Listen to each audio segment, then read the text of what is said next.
Et j'ai vu. Félicitations à Congo TV. Bienvenue dans cette très belle émission Excellence présentée par moi-même, Scotty Kabalo, la justice de la presse, un numéro de plus encore pour le mois de novembre. Je suis avec Ancêtre, lui c'est qui il va se présenter aujourd'hui. Voilà, c'est une émission où Torolo Bela vraiment Mambo est un peu spirituel, voilà, et où il dérange Rabino, Makambo, Bozan a besoin Royoka vraiment. Il y a un invité, vraiment c'est pour la première fois et puis vous ne serez pas déçus. C'est une très belle émission, voilà, donc j'ai la dédie à vous tous et puis à vous tous qui continuent toujours d'accorder une attention qui est largement soutenue. Alors on dit à Ancêtre, bonjour. Oui, bonjour papa journaliste. Bonne santé. Oui, santé ça bien, santé ça bien. En fait, tout le temps, bateau Talabiso, monde entier Talabiso, Nakata Congo Promo Télévision. S'il faut d'abord se présenter, bateau Talabiso, Yozanda. Oui, merci pour la parole. Comme on a ancêtre, Nazali Yaba Congo. Navanda na Congo. Navanda na Congo. Oui, tout ça na Kodia, tout ça na Nzimbu, tout ça na Mpungu, tout ça na Mbabu. Donc, les gens ont origine ya Mbanza Congo. Kodia, Nzimbu, Mpungu, Mbabu, les gens ont origine ya Mbanza. Kodia ezali kaka symbole.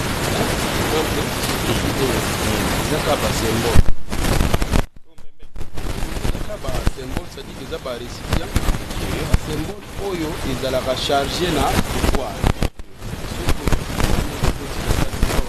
Donc il est entité. Oui, entité telle qu'esprit, beaucoup ici na kati a. Tant beaucoup ici na kati a ezali bo créer l'atmosphère appropriée. Et si ka oye akobanda kovanda. Alors pour azala animé ezali na ba procédure oyo kosala po ye azala animé. Donc tozana ba procédure ezali mwa mulai ceux qui tu vas nous expliquer ngo awa ba tumuso ba kokamwa mais ezali wana po bazala ba yeba mingi nazomona bazokota na ba voix oyo ya koloka Kodia Nzimbu Mpungu Mbambu na manière oyo azolinga tambusa yango or spiritualité yonde mutufo yango tambusa yo. Que yo mutu lukotambusa spiritualité. Voilà. Donc pour na kotambusa ngo bien za ndenge nini topo etambusa za ndenge nini expliquer nanto yeba. Alors ba Kodia ezali romona papa mutu azwaki yango mais bana baye ko hériter ye papa sala ki relation na entité relation na esprit entité on ni ba entité non entité ezali esprit. Okay. Esprit na langage ésotérique ba bengi yango entité. Hein? Na terme moko normal ba bengi esprit. Okay. Sphère ezali monde. Esika oya vandaka. Alors biso nous toza déjà entouré na ba entité tel que na Kodia koko na biso na ko sela non. O ba koko ba no ko non ezali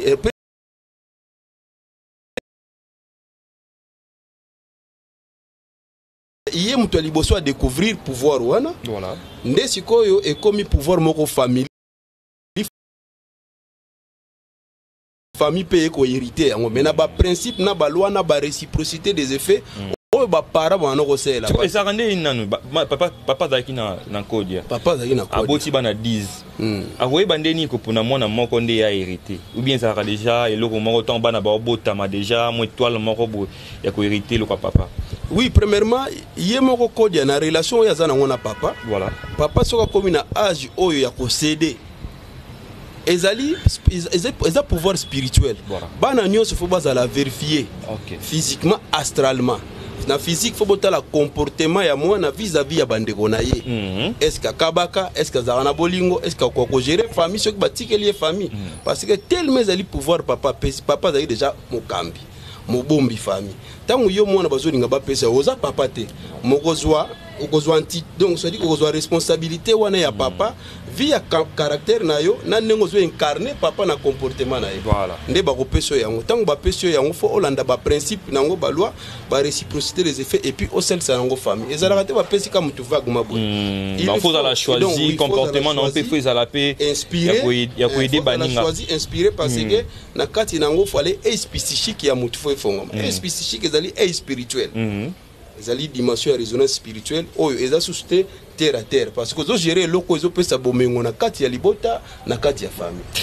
Tango ibisi biso ke kodia otangi so ko kodia ce qui nani kodia mpungu nzimbu mbambo za ba meilleure fois que ça commence eza différent betango lo différence nango ezo ya ndenge musu ezali pona bilanga musu ezali pona pêche musu ezali pona boutique musu ezali po ezo sanza ndembongo mais nyoso wana intention mutu ezo changer se yango ba façon ya kotambola mais nyoso ezaka ndenge mo donc yosko pesa rango déjà forme na lobeli faut comprendre que non a pesa rango et puis ça ba pouvoir auto soit qui to yekolaki en tout cas to yekolaki et c'est ngato ba coutume ezali habitude culture et tradition ezali transmission de génération en génération culture ezali éclosion de l'intelligence pour comprendre ba pouvoir ya code ya ndimbu mpungu mbambu faut dans la maîtrise nango pour o anuiri mutute ozolinga ya et loko mo ezolekelanga na ndenge ni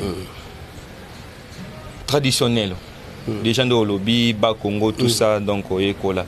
Mais au Bakissi, c'est sous exotérisme. Je ne sais pas si je m'abuse entre exo bien exo.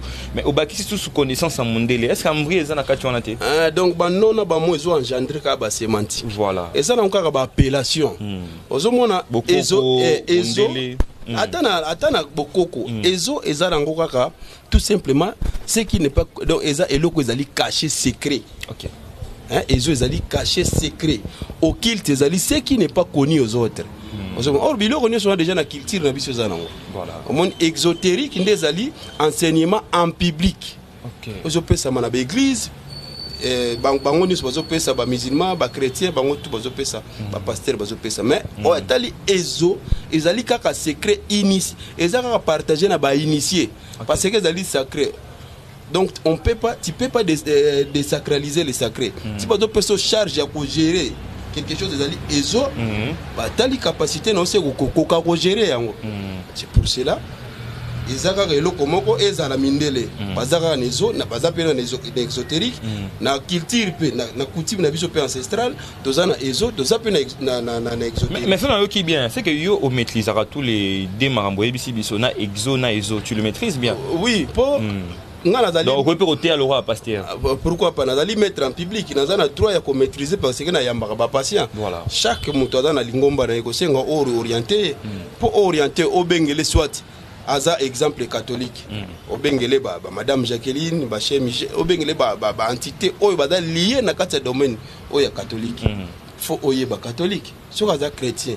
Faut oyeba christianisme ndenge zokende parce que chaque religion ezana ba grégor ba robot magnétique ezo gérer yango et si ka ba énergie aussi ezo zonga nyoso yango moko alors faut oyeba pour oyeba ko orienter muntu papa nga asambela na catholique makambo zo tambola te soit prière à notre père soit cette graine ya Mungu okosala boye na RNTL parce que na katikati ya butu nyonso elalaka nzamba azokita po yoka losambo baumbu na ye wana mutu azolala pongi zo ya makasi dimension wana ya nzambe koluka yoka losambo baumbu yo zolala pongi nakoki ko orienter yo lamuka RNTL telema na position tel senga nzambe na yo biloko monsieur zalonga sema maître ancêtre tout sur nano lobelo mo pe boeza très important par rapport à l'enseignement, par à Royeba na yo nyonso wana.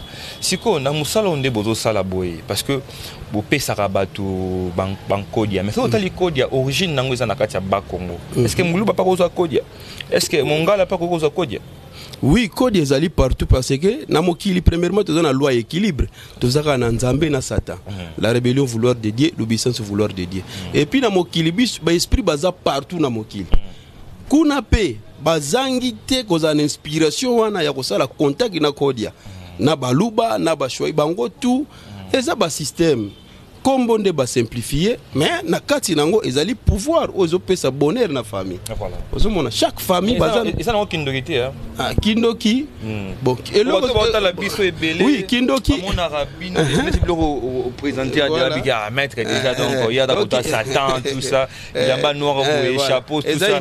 Voilà. Ignorance parce que spiritualité nous c'est pourquoi tu na dimension teni yango te connaissance. Aux importer sa connaissance. Voilà. Mais teni et il y a kana exigence musu par rapport à ba dimension. Ozo mona na koza na étape moko boye na franchir.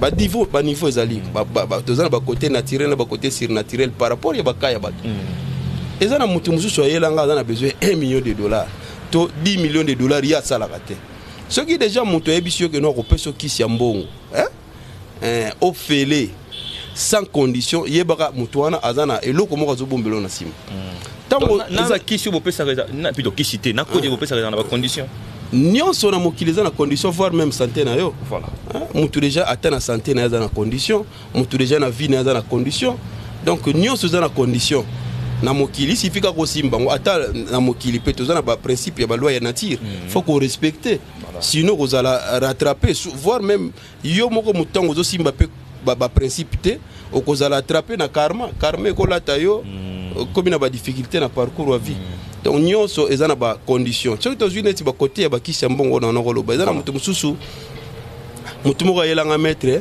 naza na besoin azwa 2 millions de dollars mais pambaka abone c'était mystique eza bongo te bilango oyo loni tokobuka te okobuka kaka oyo lona comment entité azouta na sphère na monde na bango ayo kotika lo bonheur ayo kotika chaque jour to ayo kotika lo bozui yo ozui yango ye intérêt nezani soki ezalaki na condition te ezalanga moko maître spirituel na kopesa ote na kolinganga na mvama na condition ni osengaka mutu wana bon condition ya liboso faut na expliquer ye clarité ya makambo ndenge yango ekendelaka po bana pe ko sala te faut na expliquer ye ndenge yango ekendelaka nde salaki eke no azonga na raison condition ya liboso eza nini bilanga oyo loni to kobuka ngote voilà avant obuka ngo c'est qu'il faut olonango toza na loi effort ezali okolia na mutoki na yo loi ya moindre effort eza su mutoki na yo te combien mutoki ya bantité tant entité zo uta na sphère toza na bantité bazo pesa bonheur toza na 4 éléments ya nature 4 groupes sanguins 4 éléments ya nature toza na ba salamande ba miom ba sylphe ba onde na ba ondi toza na ba entité desi ya 4e dimension ba astral ba astarut ba asmodée ba roi d'igle ba asatanael bango tout toza na ba miom ba bazo ko tikela mutu bonheur po mutu azwa mbongo tango esprit wana zo uta na sphère na ye po aya azo dégager ba énergie azo ya na vitesse azo zwa apparence ayo ko tikelo mbongo voilà ko mbongo azo ko tikelo tango kozonga na nini non fazonga sko na nini condition ezali ozo senga mutu tango azo ya première chose na mystique eza nivellement de conscience la réforme du système éducatif oyebi nazo ya kosala nini tango nano oyebi ngala ngina ngai na bato bazotala biso bangi bayeba nde kodia yaka kotika mbongo ye fazonga na nini kodia bato balobaka ki kodia pe finga makila e kuma ko réclamer ba loko wana nde bangisaka bato mususu éclaircir nan ba nyonso ezoya na contrat ezali soki to signer no contrat et 5 ans j'espère que déjà na début opesinga osengaki mais tito kendaka une année 2 ans 3 ans eza sone loko mso osengote nazo c'est la contrat ici la popesanga nene to yokana donc il y a contrat vite oui exactement non esprit ba pesaka mutu mbongo ya libela na libela te so mutu ebiso opesa mbongo ya libela c'est ka kosi mais olope lo moko boy loi est fort na loi ya moindre fort est-ce que mutu pas sala raté pour batmusu bayana ba plateau na biso sala raté sala eloko moko te akoyi pe kozwa kodi pe komoko misile makam ça dépend ce qui a mi pesi parce que pour to benga non ba entité baya il faut aussi to somano ba matériel mystique pour nous atteindre objectif et senga ba moyen yango moni que non mingi ya batu ba déjà na possibilité ba koma maboma te souvent ba bazo koma maboma ba na possibilité te parce que ce qui est sengi to somba pilipili to mungo yo za na ngote on déjà des problème mais mutu ayebi que non na somba pilipili na somba mungo azaka mingi na ba problème te parce que ngana za na maître nazali médiateur entre monde physique na monde astral nazali dépositaire transmetteur nazo yela yo ka message zo tapa na bango ngate na kopesa mbongo ozomona et comme la pe ko pesi pe mutu moko boy makambo pe boy simbité abeli pe liboma bon bien oyoka de aliso biso toza ba gardien to lingaka pene loko ne komela mutu te yango nanga soko yepa nanga ya liboso ozona na conseil za na ngona 0 francs quitte yo ozwa décision pour to banenga kotambola mutu soko zo simba ba principe te et puis un maître spirituel avant ba na kopesa bato mbongo faut yeba nanu les 7 principes hermétiques principe ya correspondance, principe ya vibration, principe ya polarité, principe ya genre, principe ya cause à effet, principe nyonso wana soko simbi yango koyeba ko gérer mutu. Po mutu na 7 corps astral, corps boutique, corps éthérique, corps émotionnel, corps causal, corps physique na corps mental. Et mataka na ba chakra o ba bengi sommet ya Golgotha kundanini. Ozio ba déjà na ba corps na ye ko to na problème. D'où faut laver pendant 7 jours, faut 7 jours de la semaine, lundi de Esline, mardi dieu de la guerre, mercredi dieu Mercure, jeudi dieu Jupiter, vendredi la déesse Vénus, samedi dieu Saturne, dimanche dieu Soleil. Constellation, la terre et le ciel faut se communiquer. Donc au préparer mutu, tu os pesa e bonheur na ba cal, na ba mauvaise œil et mingi ya bato basali démarche oyo na ba maître ba aider bango te na bango moko ba mi aider te. Maître, question moi elinga la mutu. Oyo bato batala rabiso pe ba koloba lisusu. Maître apesa bato nkodi ya bato bazonginda. Aopesa bato ba mengo. Ye moko pourquoi za nango te. Oui. En tout cas, maître eza moi pasi azala pauvre parce que mutu azana connaissance azala pauvreté. Omoni yo nongo za bosi et puis ko simbalisa ngo za la pauvreté. OK. Ni ne sala mutu azala pauvreté parce que azana connaissance azana savoir. Voilà. Donc on a zaona nazali maître vie na nga eza déjà bien. Siko tango yo zo ya kozwa. Ozo lingo lekana nunga. OK. Parce qu'il faut signer. Nga ina ebi ba principe. A signer nini? A co-signer parce que déjà montant est bas millions. Ce que ça va 100 000 tina c'est en tout cas ba principe nango za bana makasi. Mais ce que ça déjà ko le calicolo. En tout cas faut bon 3000. Eza pena gravité. Eza pena gravité parce que bikile belé somba makanango par rapport ya ba matériel. Hein bikile somba maka. Mais ce que ça déjà ko le kana en tout cas ce que muto epso ko pesa 10 millions de dollars au félé. A sengio oza na mbongo te bisanga na kotilo mbongo pozwa ngo siko maître eloko mo ezotika lo la mystère ezolekilanga eloko mo ozobomba na bezo bimisa ba plan na émission ba otala biso ba comprendre bimisa mutu oyo lobi ko bien oui mutu asengo abimisaka $10,000 soka spécial condition te siko condition wana ndenge to yeba yani nyokolia mutu ya makila ya sacrifice. Oui. Au côté Kalisapi, au côté Kabana na Mukongo, ezala nini yebisa biso nanto yebana. Nyonso oyo lobi wana ezalaka déjà na mystique. OK. Ezalaka sacrifice ezali oboso wana bantité. Voilà. Parce que mingi mystique ezali ezotambola na secret. OK. Secret ezali pouvoir. Et puis mystique premier eloko po okoma o évoluer bien na mystique, faut longola père. Père eza frein.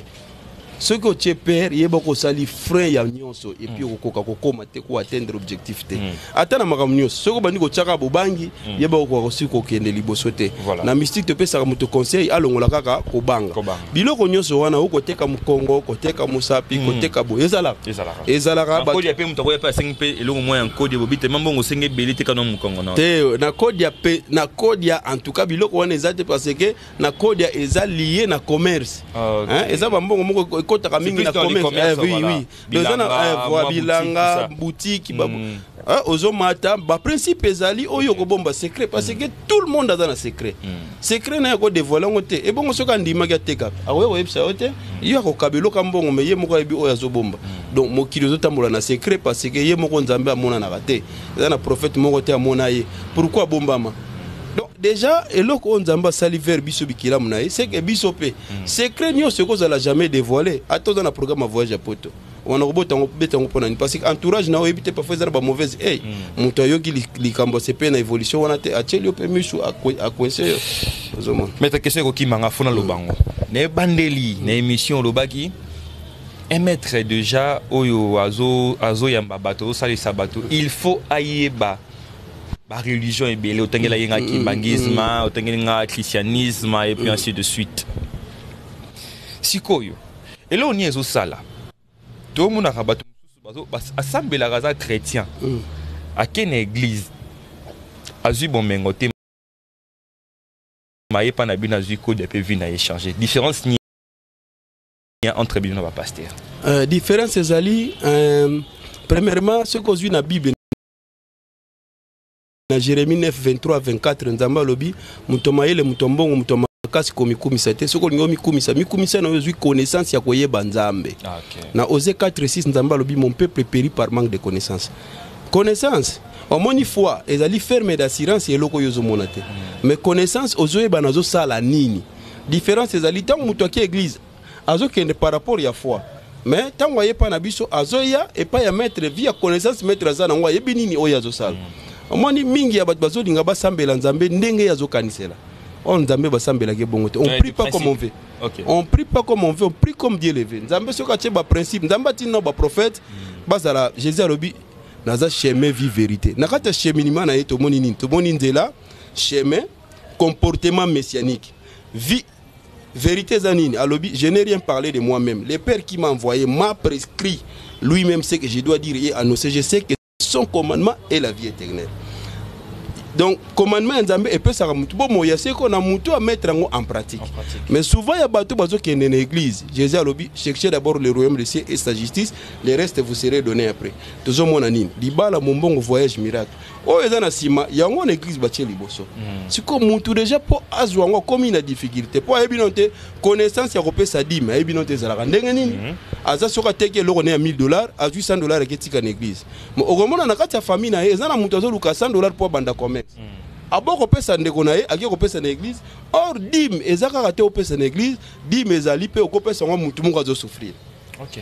Déjà nous avons une problématique. Pasteur bazo te mabe bendeni. Oui, ba pasteur bazo pesa message mabe. Pourquoi na kati église ngo pasteur ka fois kende liboso mais bino bandimi bozo ko espérer ka bozo ke liboso te. Donc et puis na kati église ngo soko landi bi ko mona bato bazaba bato ba yeba bazana mo possibilité bango nde pasteur azo attacher bango mingi. Parce que bazali ba fort pour église tambola fort eluka ba fort ba faible nde basunga makanasi mais ba groupe de prière omona ba faible nyonso bazana difficulté ya kosunga mapa ya ba fort mais omona na ba religion mususu tel que islam omona ba faible ba fort faut ba salisa ba faible mbongo adim faut ba pesa ngona ba faible mais kuna siko mbongo adim faut pesa ngona ba pasteur. OK. Mais alors on m'a parce que en cette réunion aux maître au Yamarabe Tebele comme il a rappelé que non au Yamarabe ba sportif au Yamarabe ba musicien tout ça. Oui, to Yambarana ba musicien et puis la musicien sportif bango nyonso wana po surtout que na domaine de musique okoki ko sala jamais plein. Oko mutu moko te akoki ko sala à côté studio ateki disque betami sans que monde astral yana aide. En cette bandera no mambolo belegi très fort na bimi ça va plein mutu moko te akoki ko kota studio sali disque et betami sans que monde astral yana aide. Oui, pasteur Moïse Mbie. Oui, Aza peut-être pasteur mais avant tout de part c'est un musicien, c'est un artiste. À Kota studio à bêta 2 albums, je crois dans la 3e album. À ça là bas plein. C'est quoi monde astral oui ça biso ya bonzambe pezala. Non, monde astral ya bonzambe c'est trop dire parce que tout est à la bonheur, est à la sexe, est à la santé, est à la on a kangelo mobali. Na kangelo mobali, moi si ba kangele boy, makamnange ke liboso, délivrance. Nyonso ba benga ngol, nyonso wana ezaka na astral. Astral.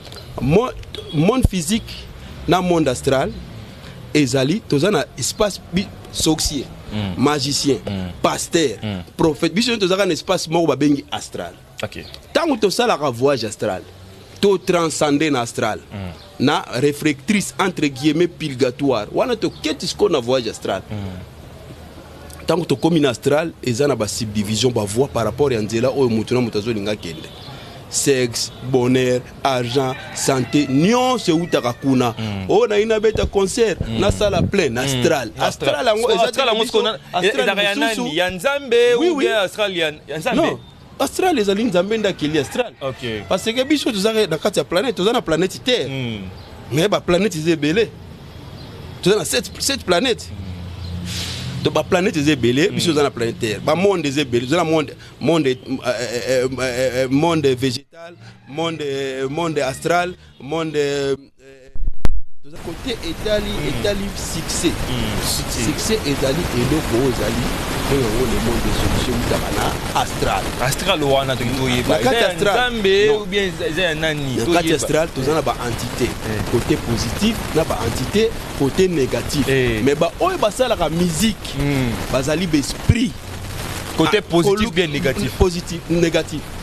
Donc qui va dire négatif donc négatif et ça côté déjà non oui soki ezalaki positif mbele lelo yo ba passer belé bazana ba voix ko leka Moïse Mbie pourquoi basala ka succès combien de missions chrétiennes ba kota ba studio basala ka succès premièrement pour okota na studio au sala succès okozala no pasteur moko renommé ezali panangu ba faut en parrain comment benga o papa na nga ya molimo.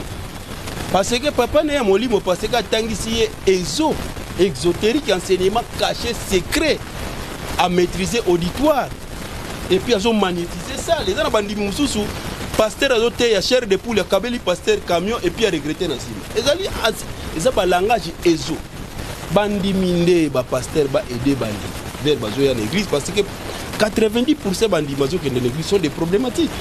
tout le monde bazoluka elongi ya nzambe baza na baproblème ntango bazoya wana eza na baréalité mingi tokobimisa te mais du moins oyo on a besoin tobimisa tu as maintenant donc tu es devant la justice de la presse mais sikoyo nde tomonaka parce que ya temps tosolo c'est une émission très ouverte bafara na bafikini basala baplain wana tomona wana sikoyo seke mpona kosala succès bien mpona kosala baplain seke faut ozala na kisi nde tobengaka commandement pourquoi tout le monde eza na côté ya théâtre eza na côté ya foot omoni lelo bato ozobetela abeteli Messi maboko mais démarche Messi asalaki po koma Messi ezali panango c'est que ancêtre ozoyebisa ngai nzambe aza incapable ya kopesa célébrer non nyonso wana ezali makasi ya nzambe sikoyo opesa yango négatif na positif yoka nyonso ezali makasi ya nzambe po soki tozwi nano sata ye moko azali ekelamo nzambe baprofete ya nzambe bazalaki choisi inspiré envoyé na peuple bazalaki accompagné na ange Gabriel baprofete bazalaki accompagné ata Jésus ozomona ange aye kofortifie ye pourquoi Jésus alembaki ange aye kofortifie ye ezali entité aza premièrement ange azali entité esprit aza archange oyo azowuta na monde astral aye kofortifie ntango tobengaka tosalaka badélivrance tosalaka appel na armée céleste bazali baentité baesprit bazoya vers biso mpo na délivrance parfois x ou y ya force moko négative aza na kati ya nzoto ya moto toza neti babafome tozwi neti balilite bazali parmi baforce oyo baza na dimension eza élevé armement eza makasi attention soki bafongoli yo aide psychique c'est grave mingi ya bato bazoya kobeta lisolo ya makambo ya spiritualité bonayebi te mais na vrai sens oyo spiritualité elobamelaka ezosenga fo koyede bato nyonso baza na besoin ya makambo sikoyo maître na wana makambo azana tokomoke na suka oui maître na nga na makambo oyo premièrement eza nanu décret divin nzambe alingela ye nga na voix oyo et puis apermettre ngai na bana kocomprendre mpi nalanda yango natangi donc soko tuni maître na ngai eza neti eza parce que mambo ozoloba oyo naokomo mpe pa maître moko baexotérisme wana maître nani Manzolo Jean-Pierre Manzolo avatar nayebi te soki oyebi ete ngai nazaka villageois oza villageois voilà yadaka na kini mingi donc professeur na ngai ezali Promo Djibril mais akomane na États-Unis mais ayaka mpe na kini awa professeur na université na Unikini mais na eza neti ozotuna mutu asisi classe ozotuna maître no nani mais or na ntango azalaki na 5e to na 6e to na G1 to na G2 oyeba te professeur ezalaki nani par rapport a bacours ebele oye atangaki donc c'est trop dire parce que nasangisi trop mpo na yeba souverain maître aza te mais oyo abandesaki nga bakambo nde ezali promotion tokomi na suka émission maître ancêtre na mpe 2 minutes au sol na bato batali biso parce que c'est une émission le mambo belé mais eza pe na bato musu ba kolinga ofungoli la bango solo na bango d'abord vous allez commencer par donner votre numéro au bakoyi ko atteindre yo facilement et puis bisi bango quels sont les cas où yoza capable ya kopesa moi solution ou yuti pa na nzambe mais canal na yo quoi au solo na bango non oui merci numéro na ngaza plus 243 089 56 43 268 plus 243 089 56 43 268 donc na bakanyo so nazali généraliste parce que nazali connaisseur toza na praticien toza na connaisseur toza na mystique praticien azali muto azali kaka pouvoir doter ba doter et pouvoir muto ako doter et pouvoir lobi soka kufi bien wana zaka makasi na kala azaka suma makasi te parce que muto apesa e makambu akufa mais connaisseur azali ingénieur en hermétisme akoyi ko appliquer ko modifier ko utiliser ba loi ya nature pour na solution moko x ou y pourquoi loi ya nature parce que biso to na microcosme tozali l'homme Dieu a sa petite particularité qui est l'homme macrocosme ezali on se entourer biso mystique ezali à quête permanente à vérité et puis à lumière de plus en plus ozoluka yango peut continuer ko révéler yo nazali généraliste quand nyo etali amour etali mukanda etali bonheur etali nyo ezali bonheur mwana mukanda eloko nizo sepelisa yo en tout cas na makasi wana ya kopesa yo par rapport ya liboso na makasi ya nzambe parce que zaba décret divin nzambe pe aya na aide na kati ya makambo wana parce que esprit wana po uta na monde astral nzambe faut pesa bango pe ordre donc mystique ce qui toke na ba sens mususu ko kamwa omoni pe nzambe mystique hein au moins Nzambe mystique mais na nzela na yende ba ordre nyonso nezo pesa ma to sala ngo eza l'amour oh moi si na ngakima na basi bakangaka bango soko lingi moi si na il faut ko sécuriser soko lingi mobile faut ko sécuriser parce que bolingo echanzaka soki difficulté ye na foyer bolingo kitaka soki bonheur ye na foyer bolingo mataka or badongolo misu bazali déjà faut ko serrer ko kanga moi si to mobile et puis muto na besoin passe partout tozana ba entité to sela ka tel que ba mami watana batati wata passe partout muto na besoin mibale belé to muto mobile azana besoin basi belé eza biloko to sela ba mami watato batati wata ba entité élément d'eau ba entité ya mai et puis tozana étape ko ezali muto na besoin succès ya musique ya ballon ko tia babi tout ça parce que foot ndenge léopard parmi ya groupe côté makambo tali ballon na biso oyo to bongisa place wana so to BBC ba échec ko koyela biso parce que match tozotala ngona écran cosmique tel que télévision na biso ya monde astral et puis tozo ba réponse na télépathie cosmique na information ba entité bazoyela biso ceux qui koko ce côté to za na difficulté pour président de la république a na besoin ya titre et puis asangisi biso poto tambola to kende liboso. Merci. Et voilà, donc c'est la fin de cette émission. J'étais avec Enceinte. J'avais entendu et j'ai vu. Félicitations à Congo TV.